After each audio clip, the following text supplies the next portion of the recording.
வணக்கம். இன்றைக்கி ஸ்ப்ரவுட்ஸும் பீட்ரூட்டும் சேர்த்து ஒரு சுவையான சாம்பார் எப்படி செய்கிறதுன்னு பார்க்கலாம்.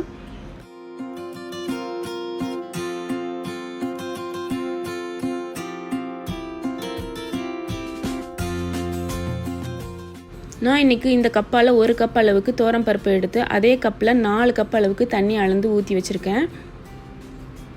அது கூடவே 1 டீஸ்பூன் அளவுக்கு ஜீரகம் சேர்த்துக்கிறேன். பாதி வெங்காயம் எடுத்து சேர்த்துக்கிறேன். 3 பூண்டு பல், கொஞ்சம் நான் அரைச்சி மஞ்சள் சேர்த்துக்கிறேன். மஞ்சள் தூள் சேர்க்குறதா இருந்தாலும் சேர்த்துக்கோங்க. 2 தக்காளி அந்த காம்பு பகுதியை நீக்கிட்டு அப்புறம் இந்த மாதிரி கீறி வச்சுருக்கேன், அதையும் நான் உள்ளே சேர்த்துக்கிறேன். பெருங்காயத்தூள், அதுக்கப்புறமா நான் பீட்ரூட்டை நல்லா க்யூப்ஸாக வெட்டி வச்சுருக்கேன், அதையும் உள்ளே சேர்த்துக்கிறேன்.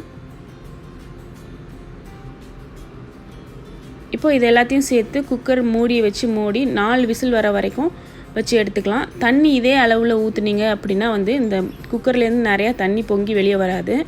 இப்போ ஸ்டீமெல்லாம் அடங்கின பிறகு இந்த வெயிட்டை வெளியில் எடுத்துகிட்டு நம்ம திறந்து பார்க்கலாம்.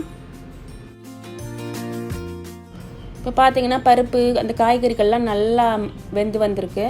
இப்போ அந்த தக்காளி மட்டும் நம்ம வெளியே எடுத்து அதை நல்லா அதே ஸ்பூனால் அப்படியே உடச்சி விட்டுக்கலாம். அதுக்கப்புறமா அந்த பருப்பு கடையிற மத்து எடுத்து அந்த பருப்பு மட்டும் பீட்ரூட் உடஞ்சிராமல் அந்த பருப்பு மட்டும் நல்லா மசிச்சு விட்டுக்கலாம்.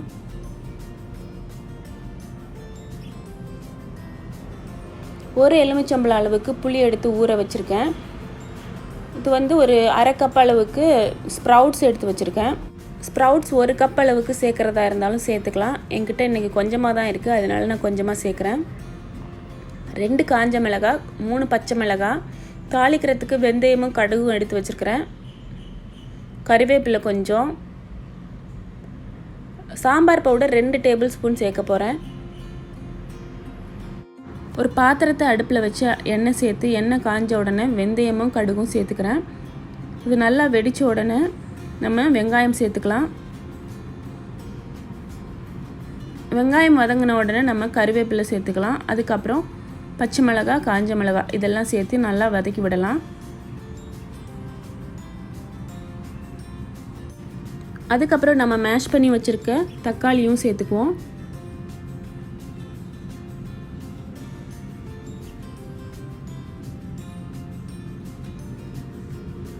இதெல்லாம் நல்லா வதங்கின உடனே நம்ம 1 டேபிள் ஸ்பூன் அளவுக்கு சாம்பார் பவுடர் சேர்த்துருக்குறேன். இப்போ 1 டேபிள் ஸ்பூன் சாம்பார் பவுடர் சேர்க்குறேன். அப்புறம் நல்லா குழம்பு கொதித்து வரும்போது இன்னொரு டேபிள் ஸ்பூன் சேர்க்க போகிறேன். அதுக்கப்புறமா கரைச்சி வச்சுருக்க புளி சேர்க்குறேன். அதுக்கு தேவையான அளவு தண்ணி, உப்பு இதெல்லாம் சேர்த்து நல்லா கொதிக்க விடலாம்.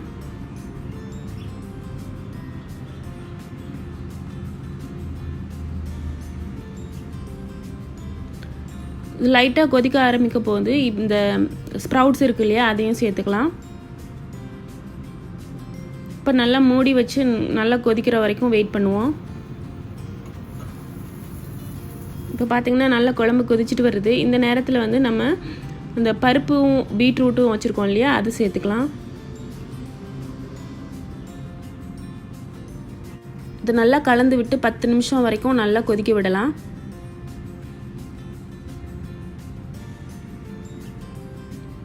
இப்போ 10 நிமிஷத்துக்கு அப்புறம் பார்த்திங்கன்னா நல்லா குழம்பு நல்லா ரெடி ஆகிடுச்சு. இந்த நேரத்தில் நான் 1 டேபிள் ஸ்பூன் அளவுக்கு சாம்பார் பவுடர் சேர்த்தேன், ஆனால் அதை வீடியோ எடுக்க மறந்துட்டேன்.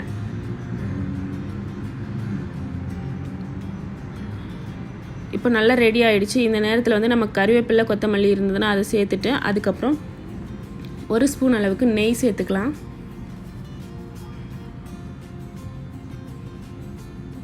நெய் சேர்த்துட்டு உடனே மூடி வச்சு மூடிடணும், இல்லைன்னா அந்த வாசனை எல்லாம் வெளியில் வந்துடும். அவ்வளோதாங்க இந்த குழம்பு. இந்த சாம்பார் ரொம்ப டேஸ்டியாக இருக்கும். அதே சமயத்தில் ஸ்ப்ரவுட்ஸ், பீட்ரூட் எல்லாம் சேர்த்துருக்கதால ரொம்ப ஹெல்தி கூட. செஞ்சு பார்த்துட்டு எப்படி இருக்குன்னு சொல்லுங்கள். இணைந்திருங்கள் sweet home Singapore. Thanks for வாட்சிங். பாய்.